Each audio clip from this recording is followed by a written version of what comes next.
As a sales manager, few challenges are more daunting than building trust with your team. However, if you have risen through the ranks, it can be difficult when you have been previously just a single contributor in the team.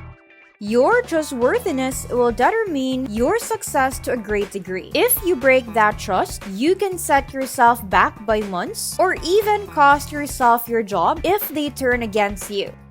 Trust is necessary to drive performance in a sales team. Salespeople need to feel trusted by their managers and the company in order to be successful. The Harvard Business Review found that employees in high-trust organizations are more productive, have better energy levels during the day, collaborate better with colleagues, and stay with their company for a longer period of time than people working at low-trust companies. So, if you want to know more about how you can build trust with your sales team, then this video is for you. Luckily for you, BBC member, we have produced a list of 10 ways that you can build trust with your team. Remember that while the first step is completing any of these amazing courses, the second and possibly more important step is taking action even if it's imperfect action. Simon Sinek's inspiring TED Talk about good leadership and making people feel safe made me realize the importance of looking at the concept of reward for those within the business world. He talks about the military who gives awards to those who give their lives for others. In his discussion, he points out that militaries called heroes and honor them with ceremonies. They are rewarded with medals for their bravery and selflessness. They deserve to be recognized for what they contribute also. Military personnel depend on each other, and trust is what unbinds them. Without trust, they could not complete their duty assignment and would be more likely to fail. Sometimes, being self-promoting is rewarded. It is a different story in business. People who are outspoken often get recognized, and people who self-promote, even at the expense of others, get rewarded.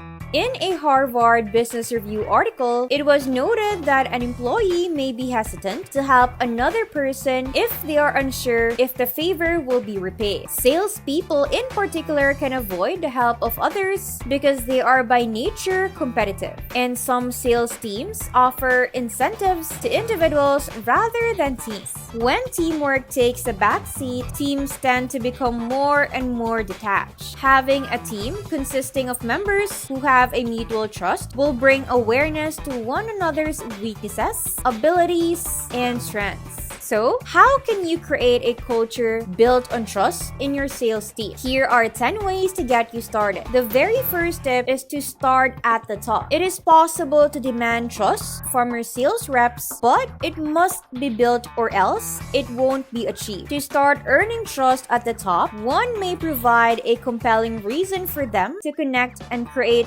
deep, meaningful relationships with the people they are contacting. In order for you to succeed as a sales leader, you should get talented people and train them effectively. You should also trust your employees to do their job right. With some autonomy, your team members will take a sense of ownership and accountability for their work because it will prove that you trust them. Competence, consistency, and responsibility are key to earning the team's trust. When your salespeople see that you know what to do, when they get cold leads or a prospect, they won't feel like you need their assistance. But if they see competence on your part, they will be open to being coached by you. The easiest way to break trust among employees is to be inconsistent. Employees resent inconsistent leaders, especially those who make promises and don't follow through with them. To gain someone's trust, do what you say you are going to do. Show up when you are supposed to do, and avoid changing your behavior based on temporary trends. Consistency creates loyal employees who have faith in the company. It is important to spend time with each member of your sales team and listen, as this shows that you are empathetic, interested in them, and concerned about their success. However, it does not need to mean becoming everyone's best friend. People need to know you care about them before they will take the first step towards trusting you. As a sales manager, it is your responsibility to stay up to date on the industry and best practices in sales. Doing so will help you trust your employees more because they know that you are steering them in the right direction. Set up schedules with your salespeople for coaching and reviews. Commit to those meetings and hold yourself accountable. Salespeople don't trust managers who don't walk their talk. Trust cannot grow in a vacuum. To grow trust, a manager must be present and provide nurturing. Managers need to get out in the open and interact with people. Managers need to spend time developing relationships with their salespeople outside of scheduled coaching and reviews. Human connections are important to trust. Conversations with salespeople that happen during water cooler time or just walking through the office can help establish connections and provide opportunities for managers to identify when individuals need additional attention. Building trust between your team and you will start with your leadership. This article suggests that 2 traits leaders should demonstrate are warmth and strength. Leaders who start by connecting with the sales team show them they can be trusted. Leading with strength, however, requires employees to trust the leader out of fear rather than genuine motivation. Fear can cause disengagement from work and prevent employees from giving their best. Employees will disengage from their work when there is a lack of understanding or appreciation for the creativity and problem-solving skills of your employee. 2 things that commonly kill trust on sales teams are manipulation and SNARK. Managers think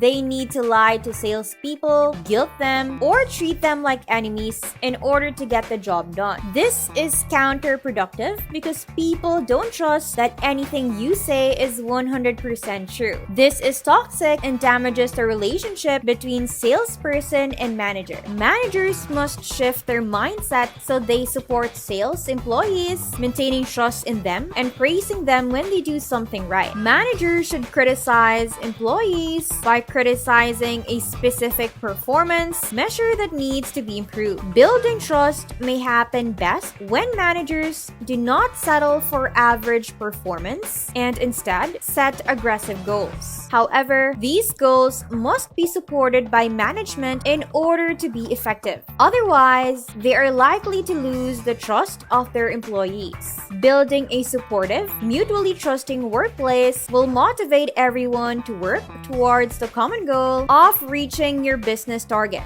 It can be scary to share your weaknesses or opinions in the workplace when you don't know how they will react. Will they get attacked, laughed at, or will they get help and support? The goal should be to find a solution to a problem, not necessarily dominance. A workplace when employees trust their leadership and teams will be more willing to engage in conflict. Every person has a preferred communication style that is most effective for them. A more effective way to motivate and understand your team members is by identifying the best way to communicate with each person on your team. Brooks Talent Index provides a thorough assessment that identifies how individuals prefer to communicate, which makes them more motivated. Having the distinction between those tasks out in the open will help the whole team improve collaboration and performance. Managers can use personal stories to strengthen their leadership, as their brain is hardwired to trust information when it is presented as a story. To do so, they can offer anecdotes from themselves and other salespeople about the client's needs. When you select stories for managers, do not choose ones that are too serious. Choose relevant stories with significant meaning to salespeople, not just ones that will make the manager look good. If an organization is unsatisfied with its sales department's performance, it can be difficult to rectify the problem. Most organizations will try to fix the situation. However, some managers will revise their expectations of the team in order to find a balance before punishment ensues. The high achievers and those who follow the company process will become resentful of low performers and those who are rebellious when they're not held accountable. On the other hand, the salespeople who know they will be held consistently and firmly to their commitments will learn to trust their leaders. Peer accountability is a strain on your team members' trust, commitment to their team, and working towards the same goal. Consider tying part of your employees' compensation to a shared goal that they're all striving to meet. Only with peer accountability can you truly expect success in sales. Team building is an important part of developing a flourishing business, and celebrating team goals and accomplishments can help build better relationships with your marketing team. Do not be afraid to fire. You might think that firing salespeople would result in anxiety and distrust for your team, but this is not always the case. Most of the time, it's actually having the wrong people on the team who consistently underperform that leads to such an effect. Create standards for how to evaluate, support, and hold accountable people who are in the wrong job. Once you're done with that, as a last resort, you can fire them. That will make your team more trustworthy. Provide your employees with the tools to see how their individual roles can contribute to the company's success. They will be more invested in the role and will be motivated to work together with other employees to reach common goals. Create an environment where individuals' results can be shared and aren't used against the individual. Use individual results to show how it affects the team when one person does not meet their goal. You will have a culture of trust when competent employees who hold themselves accountable are hired. Identify exactly what your open positions need to be successful and then hire the perfect fit. Sales teams that trust each other have good conflict, commitment to the company, accountability, and attention to results. This is a great recipe for a growing company. And that's it for this video, BBC member. Remember to subscribe to our channel, and if you feel like we have delivered value, please share this video with one person. That's right, just one person, as a token of your appreciation for the hard work we put into making content that educates and helps you on your mission of building your own fortune. Remember, you can watch video after video, but it isn't until you actually take action that you will start to see results. See you soon.